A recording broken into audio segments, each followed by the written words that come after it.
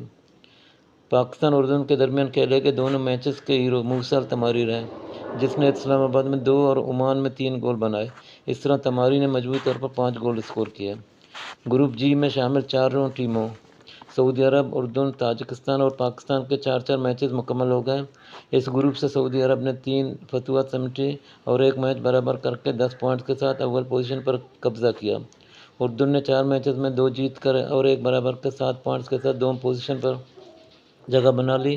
Tajikistan की तीसरी position है। इस टीम ने 1 मैच जीता और 2 बराबर किया, जबकि टेबल पर बॉटम में मौजूद ग्रीन शर्ट खेले गए तमाम 4 मैचेस हार गई। इन टीमों को मज़ीद 2-2 मैचेस खेलने हैं। पाकिस्तान अब ताजिकिस्तान से अपने बाकी 2 मैचेस होम और अवे की बुनियाद पर खेलेगा। इस बात का कोई इम्कान नहीं कि पाकिस्तान ताजिकिस्तान से कोई मैच जीत सके। इस तरह दौर आरूनी में पाकिस्तान पे दर पे शिकस्तों का मुनफरिद रिकॉर्ड रकम करेगा। अब हम चलते हैं साबिक इंटरनेशनल फुटबॉलर फिदा उर रहमान से ये मालूम करेंगे कि ग्रीन शर्ट्स की शिकस्तों की वजह क्या है। फिदा उर रहमान खान पाकिस्तान के वाहिद फुटबॉलर हैं जिनको इंटरनेशनल सर्किट में टॉप स्कोरर का अवार्ड हासिल है। इसके साथ साथ वो पाकिस्तान के इन चंद फुटबॉलर्स में शामिल हैं जो डबल गोल्ड मेडलिस्ट हैं। जी फिदा उर रहमान, आप हमें पाकिस्तान की कारकर्दगी के बारे में बताएँ।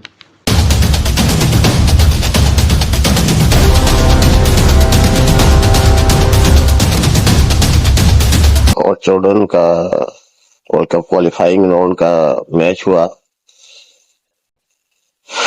जो कि वन साइडेड मैच था और जॉर्डन ने अपना जो पहला मैच पाकिस्तान में खेल रहा था उससे स्ट्रेटेजी चेंज की वहां पे, और स्पेशली जिसका मैंने पहले कमेंट्स में अपने कहा था वो 4 नंबर डिफेंडर का, वो तो उसको मैंने काफी क्रिटिसाइज किया था कि वो टेस्ट डिवीजन के लेवल के काबिल भी नहीं और उसको नेशनल टीम में खिलाया जा रहा है डिफेंस में।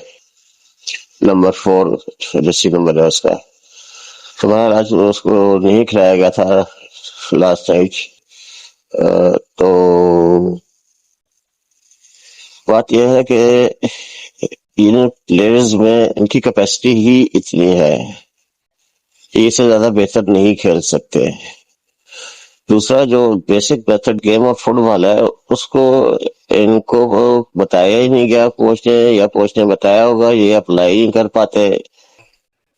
उन्होंने देखें क्या किया कि उन्होंने बड़ी अच्छी टैक्टिक्स को अप्लाई किया अपने इस मैच में, कि उन्होंने अपने जोन में और सेंटर के जोन को में डिस्टेंस ज्यादा रखा, ताकि प्लेयर्स जब इनकी तरफ को आएंगे तो गैप बीच में क्रिएट होंगे, और जब वो इनके पाकिस्तान के रेड जोन में जब वो आते थे तो तब वो क्लोज हो जाते थे।